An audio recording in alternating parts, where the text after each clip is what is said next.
بسم الله الرحمن الرحیم. سڵاو و ڕەحمەتی خوای گەورەتان لێبێ خۆشەویستان. خۆشحاڵم کە هاتمەوە خزمەتتان. سوپاس و ستایش بۆ خوای دادگەر کە تەمەنی داین لە خزمەت ئێوەدا بین لە ئەڵقەی 29 لە بەرنامەی ڕۆشنایی لە خزمەتی جەنابی مامۆستا عەلی باپیر زانا و بیرمەت. جەنابی مامۆستا یاخوا بەخێر بێی. سوپاس دەکەین. زۆر سپاس. ئێوەش بەخێر بێن مامۆستا محەممەد خۆت و هاوکاران. بەڵێ جەنابی مامۆستای لەسەر ئەو خاڵانە بەردەوامین و دەوەستین و ڕۆشنایی دەخەینە سەر ئەویش ڕێگا خۆشکردنە بەرەو موسڵمانیەتی ڕاست و ساخ. دیارەتەوەری ئەم جارەمان تایبەتە بە سەخاوەت و بەرچاوتێری و بەخشی. بۆ دەواازەی چوونە ناو پرسیارەکان باز لەوە دەکەین پێناسەی ئەم بابەتە چۆن بکەین، چۆن سەخاوەت و بەرچاوتێری و بەخشین بناسیێنین. الحمد لله رب العالمين وصلوات الله وسلامه وبركاته على جميع الأنبياء والمرسلين خصوصا سيدهم إمام المتقين وقائد المجاهدين وسيد الأولين والآخرين محمد وآله أجمعين من الصحب والأزواج والقرابة والتابعين لهم بإحسان إلى يوم الدين. وشي سخاوت كهرلا وشي عربية السخاء بكردي دلن سخاوت بكردي دبيت برچاوتيري ياخد بخشندي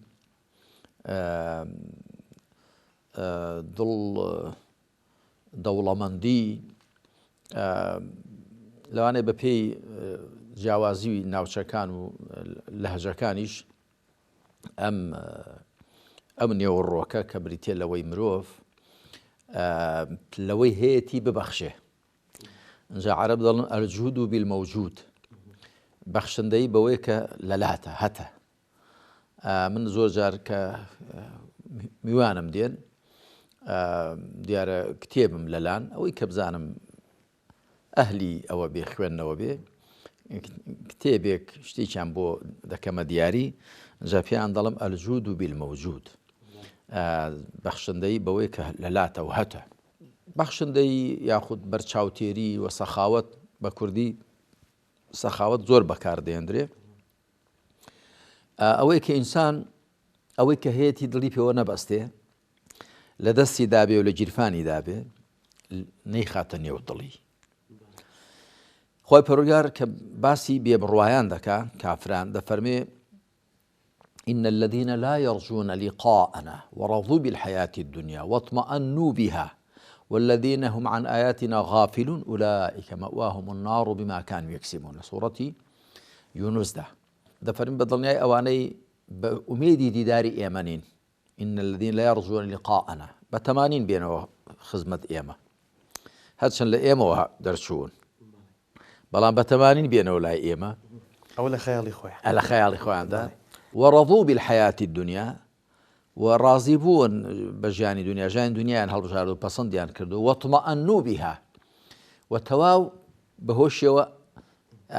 آرام بون والذين هم عن آياتنا غافلون وأن الآيات كان يما بآجان أولئك مأواهم النار بما كانوا يكسبون.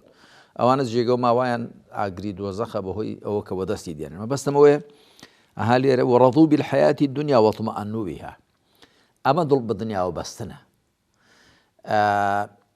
ناقون جي إنسان براسي إيماني بخوابه ضل بسرته سامان وبسته وناقون جي ضلي لبر سرته سامان ومالو داري خوي نبيتوا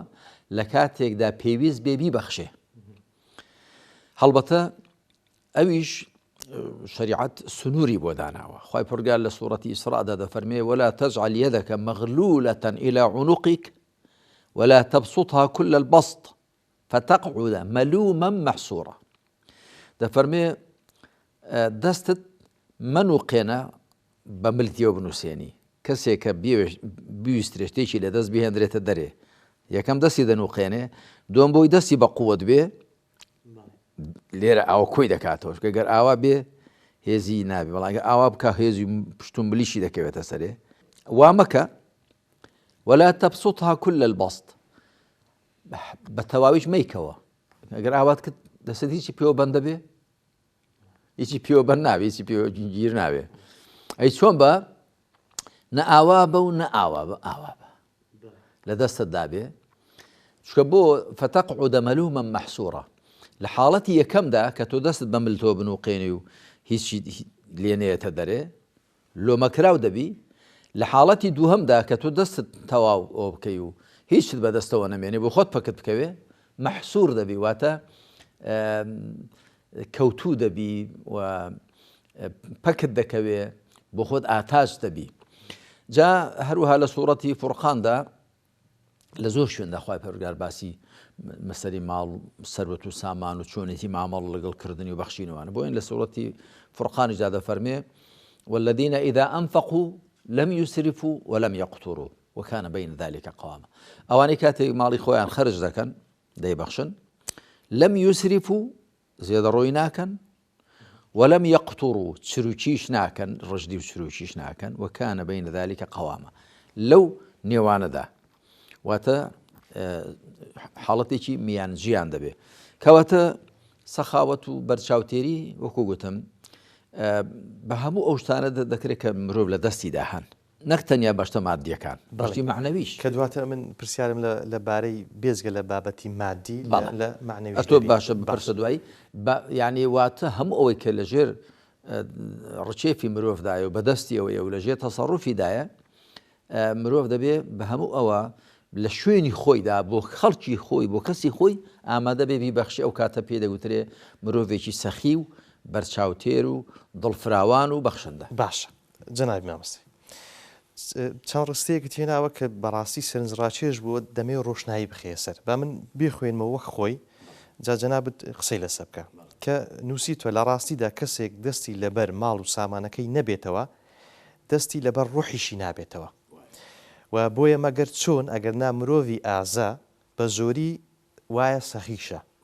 و مرۆڤی چروک بە زۆری وایە ترسنۆکیشە هەمیشە سیفەتە نزم و پەستەکان پێکەوە پەیوەست و سیفەتە بەرزەکانیش پێکەوەن ڕۆشنایی بخەسەر دەڵە ڕۆژێک علی کوڕی ئەبی طالیب لە مناسەبەت و بۆنەی دیکەشدا هێناومە لە بازاری کوفە دەڕوا چوارەمی جێنشینی پێغەمبەر صلی الله عليه وسلم و خوا لێی ڕازی بێ ئەخوا بە بازاری کوفەدا دەڕوا کابرایەک کە دیارە ناسرااو دەبێ بەوەی سیفەتی خراپی هەیە جایان وەکو دزی یا وەکو مەسەلەن مەیخۆری یا سیفەتێکی خراپی هەبوو دەبێ پێوە ناسرااو بووە دێتە پێشی و دەڵێ ئەمیری مؤمنین فەرماندەی بڕواداران من تۆم زۆر خۆش دەوێ گێڕدراوە تۆ کە علی کوڕی ئەبی طالیب خوای ڕازی بێ گوتوێتی ئینا لله و ئینا ئیلەیه ڕاجعون ئەمە تەمان لە کاتی بەڵاو موسیبەتدا دەگوترێ ئێمە هی خوای و هەر بۆ لای ئەویش دەگەڕێنەوە لێیان پرسیوە بۆچی وا گوت گوتوێتی دەترسم سیفەتێکی وەکو ئەو کابرایم تێدا بێ بۆیە ئەمنی خۆش دەوێت دەترسم سیفەتێکی خراپی وەکو هی ئەوم تێدا بێ مەبەستم ئەوەیە هەمیشە سیفەتە باشەکان یەکدی پەلکێش دەکەن بۆیە زانانی ئەهلی تەسەوف و تەزکیە گوتویانە ئەگەر سیفەتێکی خراپت لە کەسێکدا بینی فەعلەم ئەنە فیهی ئەخەواتوها ئەبزانە دەستە خوشکەکانی دیکەشی لەلان یعنی بە زۆری وایە کەسێک کە حوقت و بۆغزی بەرامبەر بە خەڵەکە بێ غێبەتیشیان دەکا بە زۆری وا هەیە کابرا خۆ بەزلگری هەبوو حەسەدیشی دەبێ کینەشی دەبێ زەم و غەیبەتیشی دەبێ هەروەها بە زۆری وایە کە کابرا ئەگەر چروک بوو ترسەنۆشیشە ئەمە بۆ سیفەتە خراپەکان وایە بۆ سیفەتە باشەکانیش هەر وایە یعنی ئەگەر مرۆڤی ئازاد و ئەگەر تۆ خۆشت لە نێو خەڵکدا ئەزمموونیشی بکە بە زۆری ئەوانەی سەخین ئازاشن هەڵبەتە هەموو قاعیدەیەک لكل قاعدة شواذ هەموو بنشینەیەک ڕیسپەڕی هەن بەڵام بە زۆری وایە بە زۆری وایە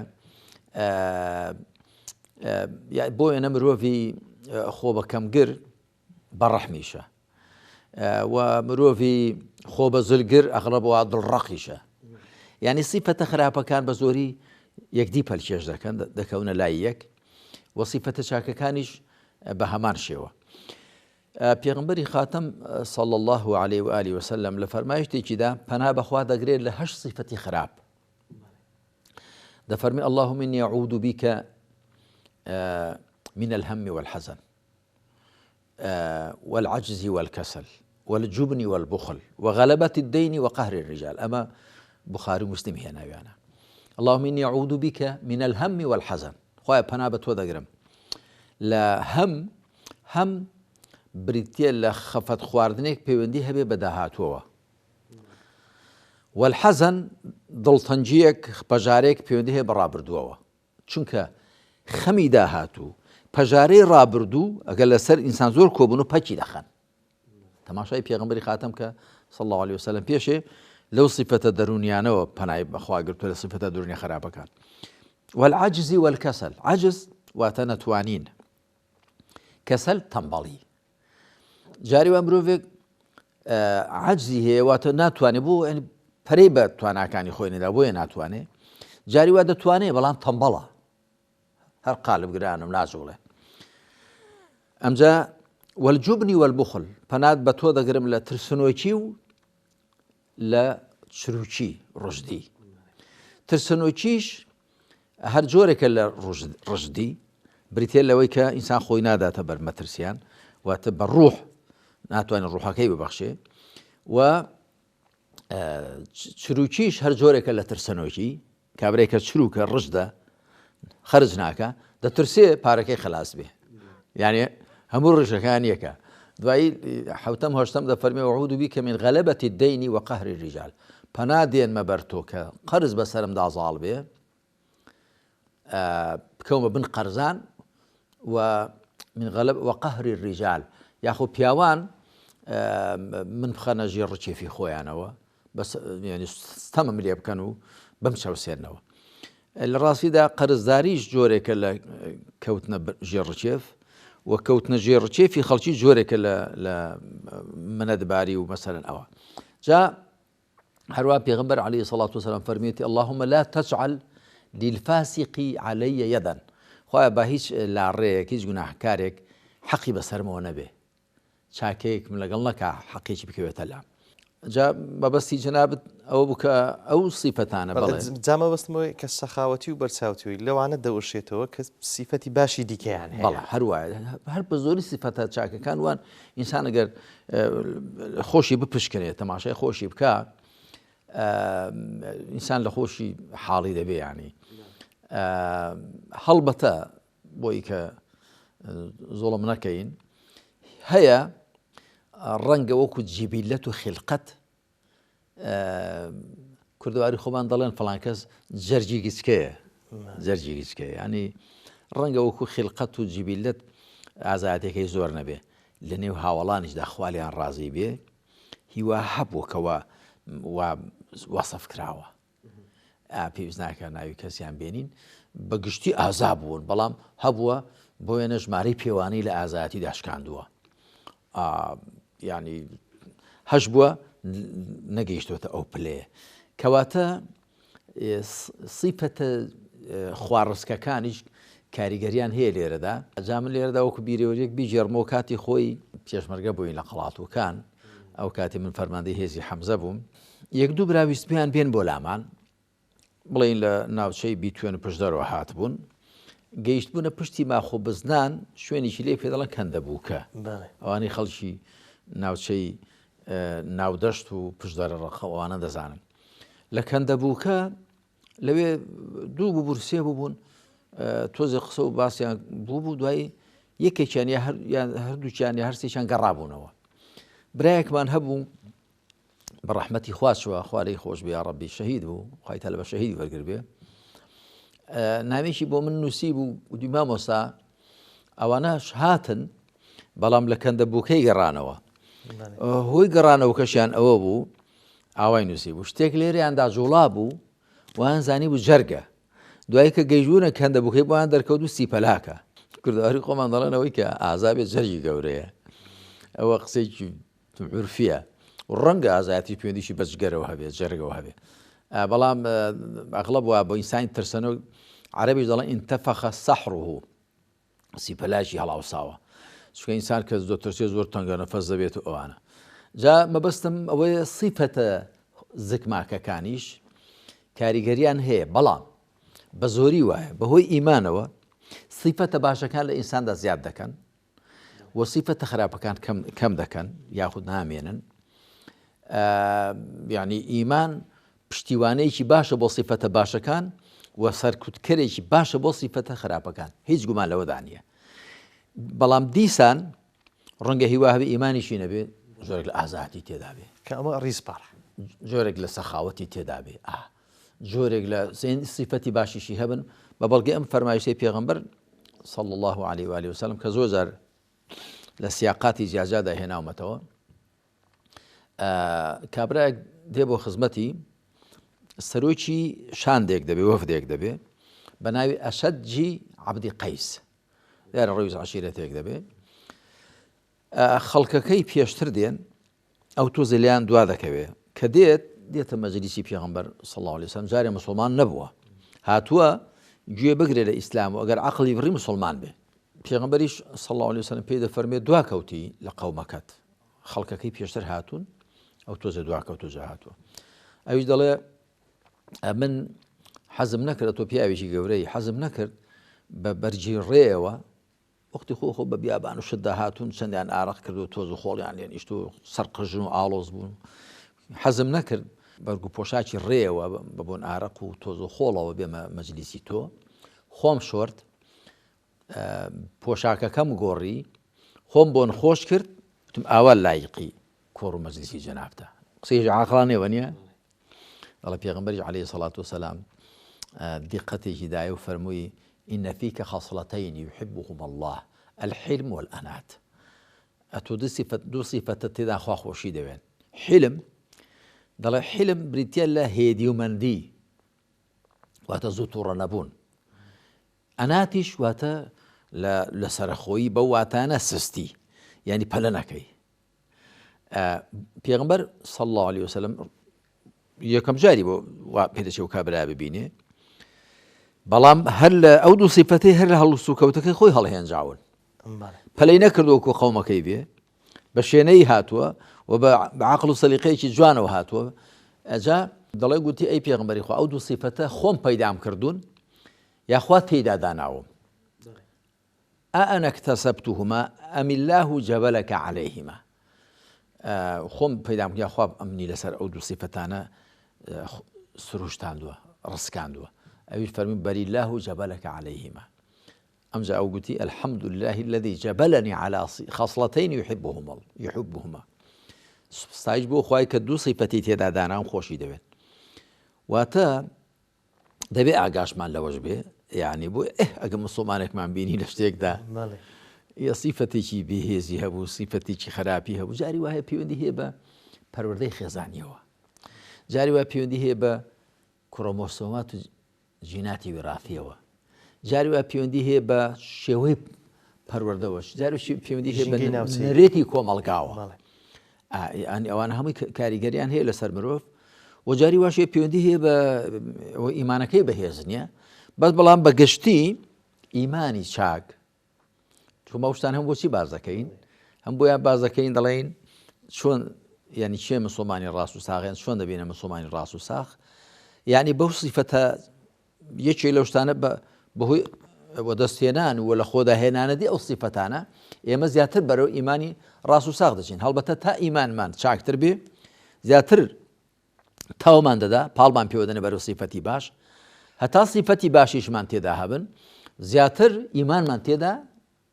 دامەزراو دەبێت. ئەمە ئەو دوو ئەوانە پەیوەندیەکی دووسەرە و دیالکتیکیان پێکەوە هەیە. ئێستا مرۆڤ هەتا ئیمانی مەحکەمتر بێ، نوێژکەری چاکتر دەبێت، هەتا نوێژەکانی باشتر بکە، بۆ وێنە ئیمانەکەشی مەحکەمتر دەبێت، چونکە تاعەت فەرمانبەری جاگە نوێژە ڕۆژوویە، یادی خوایە، قورئان خوێندن، هەموو ئەوانە وەکو چۆن نەوت بۆ چرا چۆنە وزەی دەداتە چرایەکە، هەمە کردەوە باشەکان وزە دەدەنە ئیمان، و ئیمانیش لەوە لا ڕادیسان دەبێتەوەی ئەو کردەوە باشە. باش جنابی مامۆستای، هەرچەندە یەک دوو بەڵگەت لەسەر پێویستبوونی سەخاوەت و بەرچاوتوێری و بەخشین باس کرد، بەڵام ئەگەر زیاتر تیشی بخەیە سەر بەوەی کە بەڵگەکانی پێیوەستبوونی سەخاوەت و بەخشین هەم لە ڕێبازی پێغەمبەر صلی الله علیه وسلم هەمیش لە هەڵێنجان لە قورئان چۆنە؟ بەڵێ، خوا سبحانه وتعالى وەکو گوتم لە قورئاندا لە زۆر شوێندا باسی بەخشینی کردووە بۆ وێنە وأقرضوا الله قرضا حسنا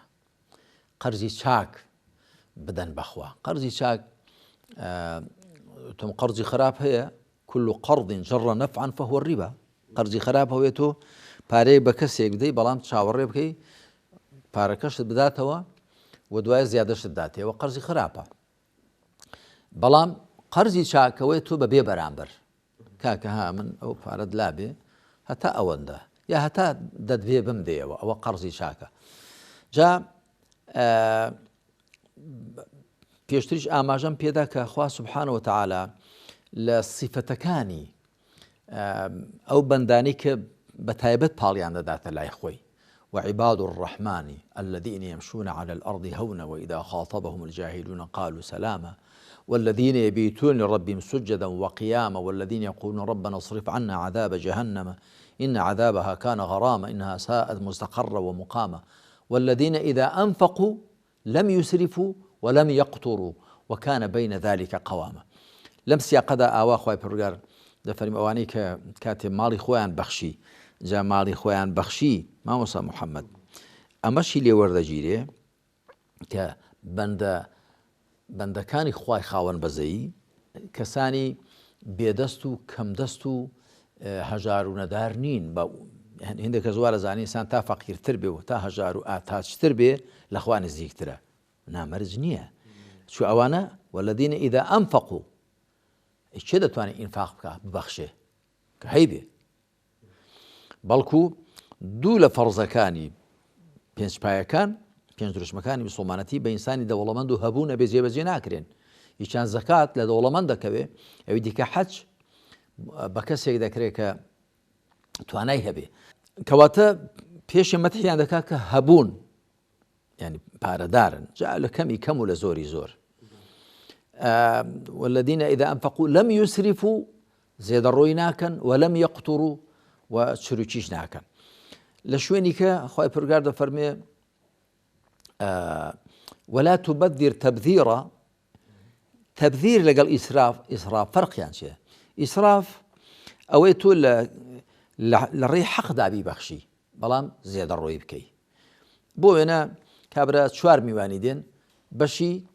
20 کەسی خواردنیان بۆ حازرکە و دوایش خەسار ببێت ئەڵبەتە ئەگەر لە خۆیان زیاد بێ باشە ئەوە نیشانەی سەخاوەتە بۆ زانیاریت نەک هەروە بەشیان بکاونەکە بەڵام واش نەبێ خەسار ببێ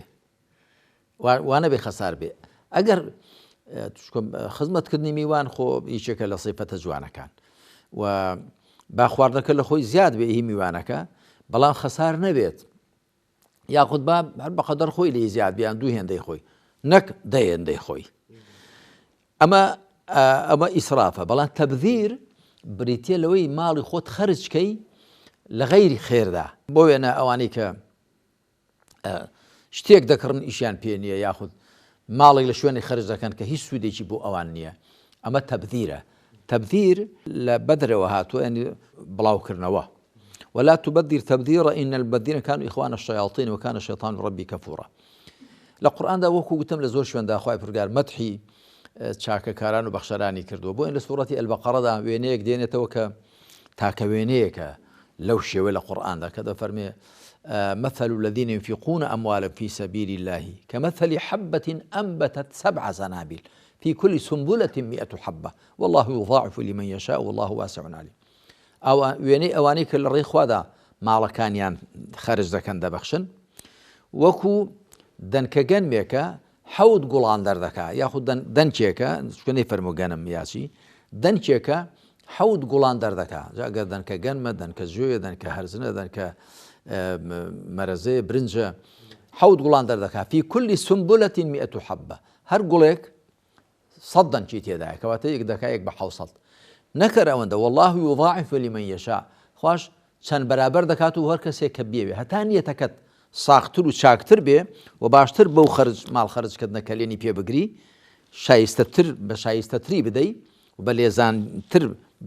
بیبەخشی چکە وایە خێر دەکا بەڵام دڵی بابای خێرپێکرا و دێشێنێ يعني بجورك يا دعاء باسي دك ياخذ بجورك ديداتي وكم منك سركردن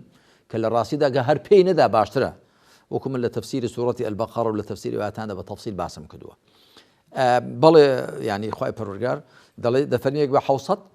والله يضاعف لمن يشاء دا كنجيك بشان هزاريش بروا ببي ساغين يتكو جێ پێگرتنی ماڵ و سامانەکە لەسەر مۆڵەتی جەنابی مامۆستای ناوبڕێکی کورت وەردەگرین و دەگەڕێنەوە. بەڕێزان خۆشەویستان دوای ناوبڕێکی کورت دەگەینەوە خزمەتتان.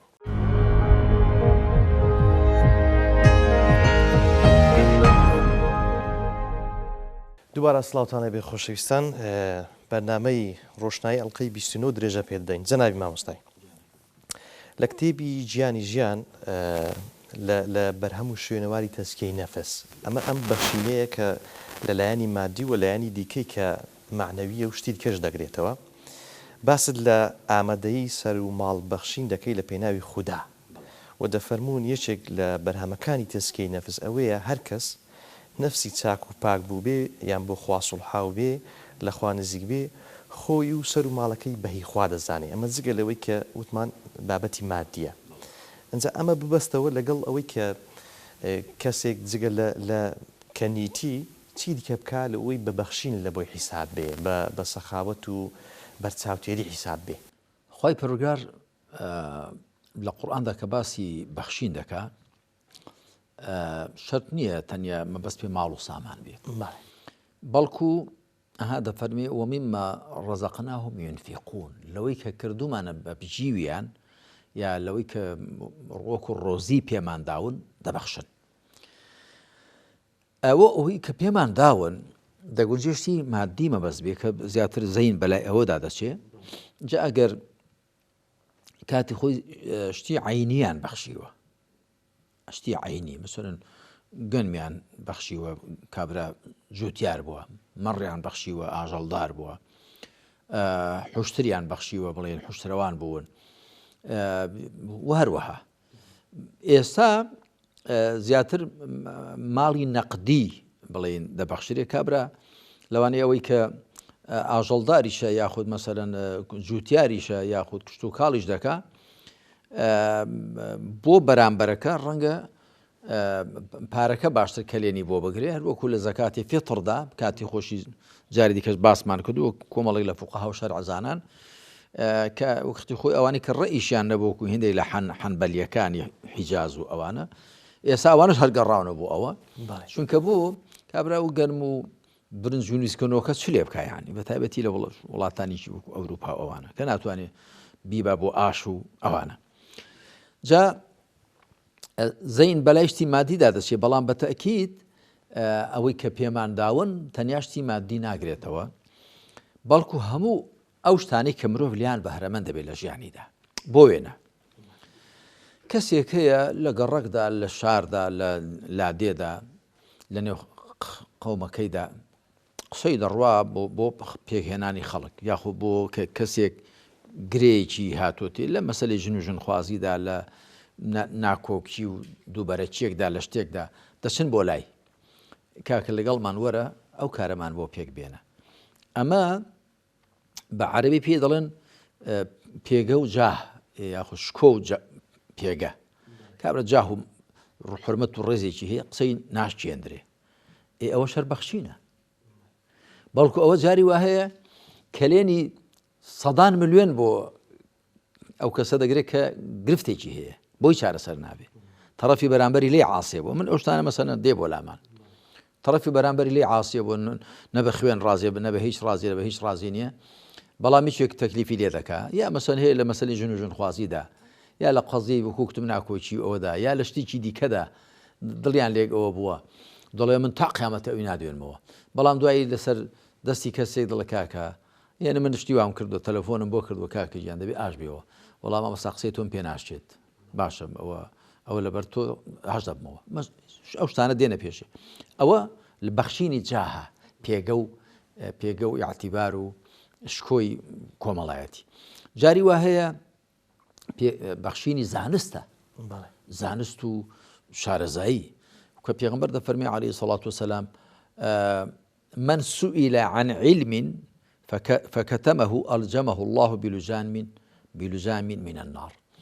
هەر کەسێک لەبارەی زانیاریەک و پرسیاری لێ بکرێ و بیشارێتەوە واتە بیزانێ بەڵام بیشارێتەوە پەنهانی بکە خی پەروەردگار بە جڵەوێکی ئاگرین جڵەوی دەکا یاخود بەخشینی دانایی عەقڵ و قسەی نەستەق و دانایی هەمووان دەزانین جاری وایە قسەیەکی نەستەق ئامۆژگاری کەسێک پیاوێکی عاقڵمەندی دڵسۆز بۆ تۆ ینی جاری منعەتەفێک وەرچەرخانی لە ژیانی ئینساندا دروست دەکا وانە ئەوانە هەمووی جۆرەکانی بەخشینن هەروەها بەخشینی ئەخلاق و ڕەوشی جوان کە مرۆڤ لەگەڵ خەڵکدا بە ڕەوشی جوان مامەڵە بکە و ڕەوشی جوانیان فێرکە ڕێگری لە ناپەسەندیان بکەوە فەرمانیان پێ بکە بە پەسەند ئەوەش هەر ئەوانە هەموویان چەمکی ئینفاق و بەخشین و خەرجکردن هەمووی دەیانگرێتەوە کە تەنیا مەرج نییە تەنیا ئینسان لە ڕووی مادی و هاوکاری خەڵک بکە بەڵکو ئەگەر لە ڕووی مادیشەوە هاوکاریان بکەیت بەڵام هاوکاریە معنەوەیەکەی لەگەڵدا نەبێ بە ڕەوشی جوانەوە نەبێ ئەو کەسە ڕەنگە گەر سەرپشتی کێ بڵێ کاکە ئەو هاوکاریت کرابایە نەکرێ کاکە بری هەنەم کرابایە بۆی خوا سبحانه وتعالى سورة بقرة دەفەرمێ يا أيها الذين آمنوا لا تبطلوا صدقاتكم بالمن والأذى أي أواني برواتان هناوە بەخێر و بەخشینەکانتان بە منەتکردن و ئازاردان هەڵمەوەشێننەوە هەروەها پێش ئەوە دەفەرمێ قول معروف ومغفرة خير من صدقة يتبعها أذى والله غني حليم قول معروف قسەیەکی بەپەسەند زاندراو ومغفرة ولێبوردنێک جاری وای کابرا هەڵت دەپێچێ زۆر ینی داوات لێ دەکا تۆ گەلی ببووری جاری وە ناتوانانی پێت نییە هیچ چاوپۆشی لێ بکەی و قسەیەکی پەسەندی لەگەڵ بکەی باشترە خەیر من صدقة يتبعها أذى باشترە لە خێر بەخشینێک ئازارێکی بەدووادا بڕوە دەبڕۆها بە قڕزەڵ خۆرتت بێ هەنیە هەر قسەکە مەکە و مەشی دێ ئەوە باشترە چونکە بۆ مرۆڤ بەر لەوەی جەستە بێ هەموو مرۆڤێک ڕوحە و ڕوحەکەشی پێویستی بە ئیشباع و تێرکردن هەیە ئەگەر جەستە بەلایانی مادی تێر دەبێ ڕوح بە معنەوی لایانی ڕێز و حرمەتگرتن و قەدرزانین و ئەوانە ڕوحش پێویستی بەوە هەیە بۆیە هەمیشە لە قورئاندا یعنی عەزەمەتی ئەو ئیسلامە لەوەدا کاکە محەممەد کە خوا سبحانه وتعالى هەمیشە شتەکان پێکەوە ئاوێتە دەکا بەشی ڕوح و جەستەی تێدایە هەمیشە ئەوە بەشی عەقڵ و عاتیفەی تێدایە بەشی دنیا و دواڕۆژی تێدایە یعنی هەمووی پێکەوە تێکەڵکێشە چکە بۆ خۆی ژیان وایە و مرۆڤیش وایە ڕوونکردنەوەیکی زۆر چاکتدا مامۆستا بەڵام دەمەوێت تاکید لەوەش بکەمەوە بەخشینی کات کەسێک کاتی خۆی دەبەخشەی لە پێناو بانگاواز بەڵێ بانگاواز کارێکە کەسێک کە لە مزگەوتێکدا چار منداڵ هەنە وانەیەکی قورئانیان پێ دەڵێ ئەمە توانای بەخشینی مادی نییە بەڵام لەو لایەنەدا توانای هەیە و وەک زانست بەخشینەکە بەڵێ ڕاستە ئەمە لە ڕاستیدا بەخشینی کات هەم بەخشینی مادی دەگرێتەوە ینی واتە کلێنی لایەنی مادیش پڕ دەکاتەوە هەمی معنەویش و هەموو شتێک بۆ چکە کات ئێمە هەرچی دەیکەین کابرا گەر کاسبێکی دەکا سەرۆت و سامانێک پێدا لە کاتدا پەیدا دەکە بەهۆی کاتەوە هەروەها زانست وەدەستێنێ عەقڵ وەدەستێنێ دانایی ڕەوشی جوان سیفەتی بەرز هەموو ئەوانە لە کاتدا لە زەرفی کاتدا بۆمان دەکرێن بۆیە بەتەکید کات بەخشینیش من زۆر میوانشتمان کە دێ ینی هەڵبەتە خەڵکی عەقڵ و سەلیقە ئاوە سپاس و دەستخۆشی دەکە مامەسا کە ئەو کاتت بە ئێمە بەخشی هەڵبەتە ئەمیش دەڵم نامیش سپاسی ئێوە دەکەم ئێوەش کاتی خۆتان بە من بەخشیوە کە تەشریفتان هاتووە جا فعلا کاتیش بەخشینی دەبێت و بەتایبەتی بۆ کەسانێک کە زۆر سەرقاڵن و پەیوەندی کۆمەڵایەتیەکانیان چڕپڕن پەیوەندی سیاسیان خەڵک چاوەڕوانی زۆری لیان هەیە فعلا بۆ ئەوان کات لە شتەکانی دیکە گرنگترە و بەتایبەتی هێندێک کەسیش کە لێرە بێڵین باشە وەکو ئامۆژگارێک بۆ مسڵمانان بەگشتی هەندێک کەسیش زۆر عەقڵ و سەلیقەی خۆی بەکار ناهێنێ بۆ وێنە تۆ ئیشێکە تێدەچی بۆ لای کەسێک خۆ دەزانی بێزگە لە تۆ خەڵکیش ئەو چاوەڕوانی لێ هەیە خەڵکیش ڕەنگە موعیدی هەبێ یا خۆی ئیش و کاری دیکەی هەیە کابرا دەچێت مەسەرەن بە کەیفی خۆی لێی دادەنیشی و قسان دەکا قسەکانیشی بۆ وێنە قسە گرنگەکانی بە 5 دقان تەواو دەکا ئێمەش چایکی دەخۆن و شتێک دەخۆن پێکەوە تۆزێ قسە دەکەن وانە قسەی تەواو بوو نیشەکەشی تەواو بووە کەسی هەردادەنیشێ نازانێت کە ئەو کاتەی ئەو کەسە بەخشیویەتی بە تۆ هەر هی تۆ نییە هی خەڵکی دیکەشە ئەوەش زۆر گرنگە ئینسان عەقڵ و سەلیقەی خۆی بەکاربێنێ هەشە هەرزوو جارە پێشەوەی کاتەکەی خۆشی تەواو بێت تەماشای سەعاتەکەی دەکات دەڵێ جا بە ئەمە زیاتر کات نەگرین خەڵکی دیکەش هەیە ئەمە نیشانی عەقڵ و سەلیقەیە جا من هەر بۆ من نایانی ئەڵبەتە جاری وایە خەڵک بەخۆیان دەستنە ماڵی یەکدی و 2-3 سەعات دادەنیشتنەوە دەرفەتیان هەبێ باشە بەڵام دیسانە من ئەوەشم بینیوە خەڵک بۆی باس کردوم توێتی مامۆستا وەڵای میوانێکمان هات ناویشی نێناوە بۆی نەبێتە غەیبەت بەڵام مامۆستا هەتا نیوە شەوێ دانیشت ئیدی من ماڵم خەویان دەهات بۆ خۆشم خەوم دەهات بۆ بەیانیش ئیشم هەبوو بەڵام خۆ چ بکەین هەردانیش بووین بە دیاریەوە ئینسان ڕزای خۆی گران نەکا عەرەب پێی دەڵێن فەقیل واتە ڕزای خۆ قورس ڕزای خۆ گرانکەر فوقەلا بە کۆیەکەی ئەوانەی کە ڕزای خۆیان گران دەکەن وا باشە ئینسان ڕزای خۆی گران نەکات چ بۆ لەلا دانیشتن یا بۆ وتاربێژەکان لەوانە جەنابیشت تێبینیت کرد بێ کابرا جارێ دەچێت بۆ نوێشی جومعە وتاربێژەکە هەر وتار دەدا قسەکانی لێ تەوا بوون دەیانجوێتەوە یا قسانێک دەکات ناپێویستن قسەکانی خۆت کورتکەوە خلاصەیکەوە پێغەمبەر دەفەرمی عەلەیهی سەڵات وەسەلام ئینە طوڵە سەلاتی الرەجولی وقصر خطبته مئنة من فقه مەلە صحیح بوخاری مسلم داهاتوە درێژی نوێژی پیاو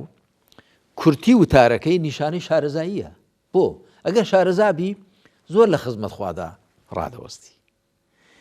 کەم وەختی خەڵک دەگری پێغەمبەر صلی الله علیه و سلم هەموو تارەکانی تەماشاکە هیچی لە لاپەڕێک تێپەڕ ناکە لاپەڕێک لاپەڕونیوێت تەنانە وتاری حەجی ماڵ ئاوایی تەماشاکە و نەبووە هەموو ڕیس و گریز بێت و ئەوانە یا قسەی دووبارە و ئەوە جا مەبەستم ئەوەش دیسان پێویستی بە عەقڵ و سەلیقە دەکا کە تۆ خەڵکە هاتووە هەمووی وەختیان زۆر نەگری کورت و پوخت شتەکانی خۆت کۆبکەوە تو یەک هەفتە وەختت بەدەستەوە هەیە قسەکانت خۆلاسەکەوە پوختیان کۆ بە 10 دقە بە چارەجێک نەک بڵێ ئیلا دەبگاتە نیو سەعات قسەکانت تەواو بوون ئەوەی تۆ دەیڵی کاکە بەشی ئەوەندەیە تۆ مادەمە خەڵکە هەفتان لە بەردەستەدایە جا مەبەستم لە زۆر شتی کەژدا ئینسان دەبێ ئاگای لێبێ هەم زێدەڕۆیی نەکا و هەم شتەکانی خۆی کە هەینی بیان بەخشێ بە بەرچاوتێری بە دڵ فراوانی بە دڵکراوەیی و بەرامبەرەکانیش دیسان ئەوانیش دەبێت تەقدیری کات و شوێن و ئەوەی بەرامبەرەکەیان بکەن جا ئەگەر سەردانی کۆمەڵایەتی ئەگەر سەردانی سیاسی هەر شتێکی هەیە هەرچەندە لە نێوڕوشی بەرنامەکە بە ئاماژەیەک ڕۆشنایەکرد خستە سەر ئەوەی کە لایەنی ئەوە تۆکراوەتەوە لە ژیانی پێغەمبەر صلی الله علیه وسلم کە نادار بووە تێبینی ئەوە دەکەین کە هەر ئەو لایەنە زۆر تۆکراوەتەوە باسی ئەو لایەنەش نەکراوە کە پێغەمبەر سەخاوەتی هەبوو و بەخشینی زۆر هەبووە یعنی ئەو قسەی من گومانە یاخود دروستە ئەم لایەنە تۆکراوەتەوە قسەکەت سەداسەت وایە پێغەمبەر صلی الله علیه وسلم لە ژیانی تایبەتی خۆیدا نەیویستووە وەکو دەوڵەمەندان مامەڵە بکە بەڵام لەبەر ئەوە نەبوو هیچی بەدەستەوە نەبێ نا ئەوەی هاتۆتە دەستی بەخشیوێتی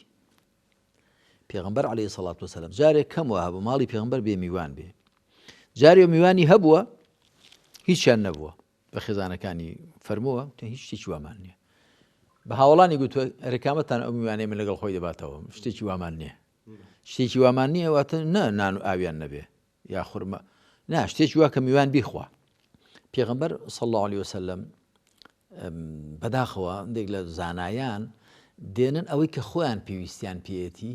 ئەوە لە ژیانی پێغەمبەردا عەلەیهی سەڵات وەسەلام زیاتر زەق دەکەنەوە بەڵام بە بۆچوونی من بڵێ ئەوە هەیە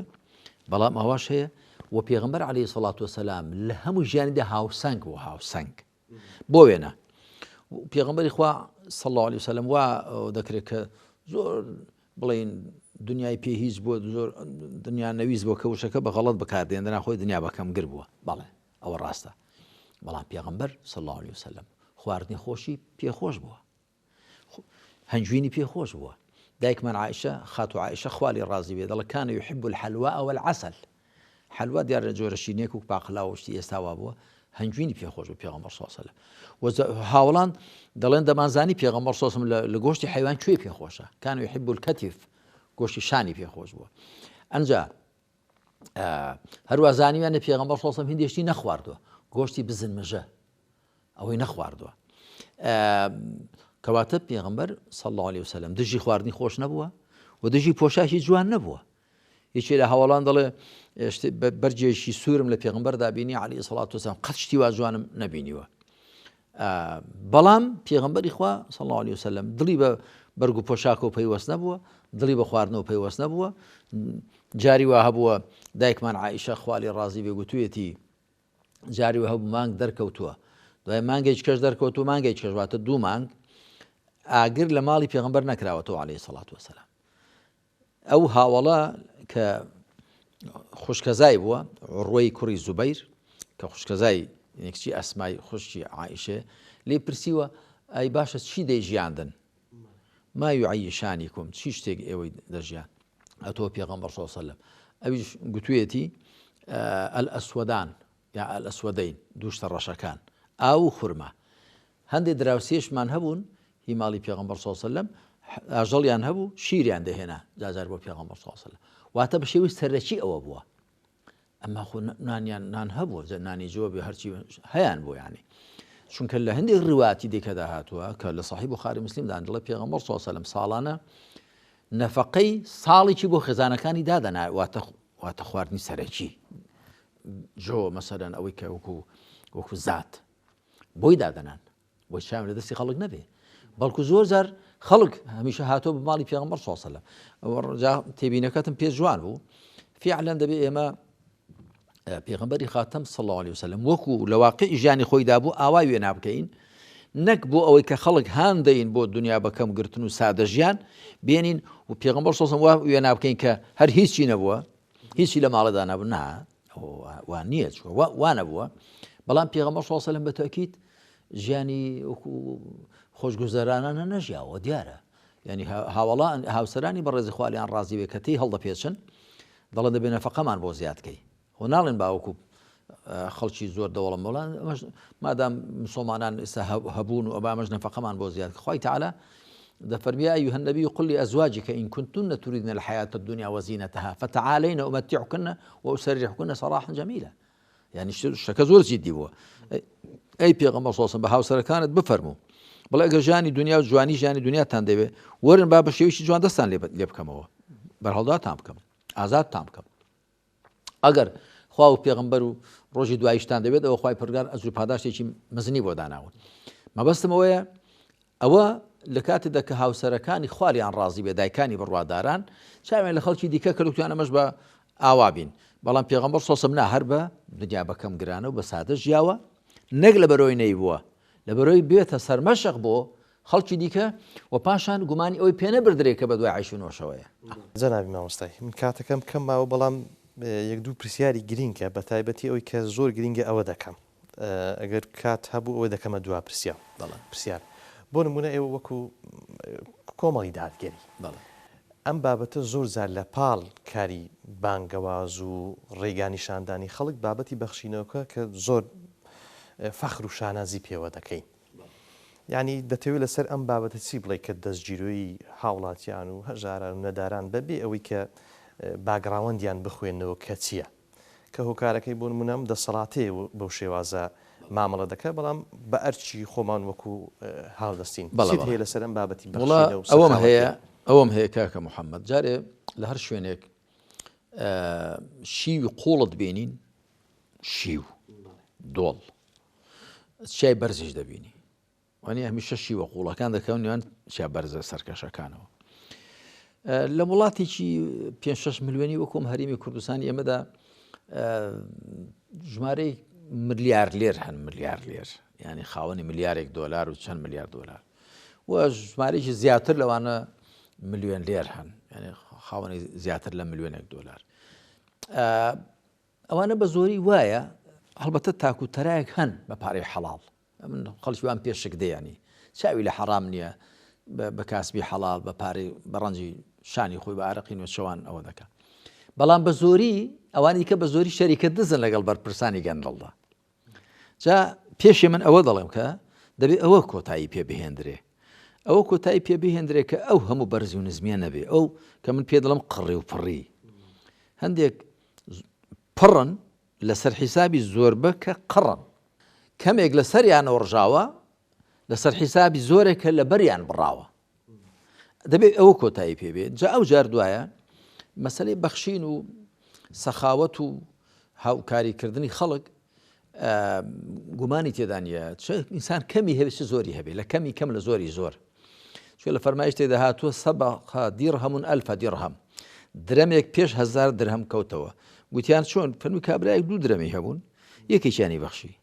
ئەوی دیکەش پار و سامانێکی زۆری هەبوو 1000 درهەمی هێنا لەو هەموو پار و سامان ئەو درەمە پێش 1000 درەمە کەوتەوە خۆی تا لە زۆڵم لەویش ناکە 1000 درەمەکەش پاداشتی خۆی بەڵام بۆ ئەو چونکە نیوەی ماڵەکەی بەخشیوە 2 درەمی هەبوو یەکێکیانی بەخشیوە. جا لە کەمی کەم لە زۆری زۆر گومانی تێدانێت بەتایبەتی ئێمە ساو مەسەری بەخشین و یا سۆمای چاوان و دەستگای هاوار و هەموو هی ئێمە و هی غەیری ئێمە اعتیمادیان لەسەر چییە خەڵکی خێرخواز و خەڵکی دەوڵەمەند و بە زۆریش ئەوانە کە ئامادەن ببەخشن هاوکار بن کە پارەکەیان حەڵاڵە کەمتر وایە ئینسانی حرام خۆر و خاوەن پارەی حرام دڵ لێ بە پارەکە ببێتەوە بە زۆری وایە مرۆڤ پارەی بە شێویی حرام پەیدا کرد بە شێوەیەکی حرامیش خەرجی دەکات. جا من لێرەوە دەڵێم ینی ئەمڕۆ دنیا سپێنی قیامەتە خی پەروەردگار لە سوورەتی یاسیندا دەفەرمێ وەنەکتوب ما قەدەموا ئاثارهم ئەوەی پێشیان خستووە دەینووسین و شوێنەوارەکانیش کە بەجیان هێشتووە دەینووسین با ئینسان شتی باش پێش دەستی خۆی بخات و شوێنەواری باشیش بەجێ بێڵێ و خی پەروەردگاریش بەرەکەتی زیاتر بخاتە سەر و ماڵی هەموو ئەوانەوە کە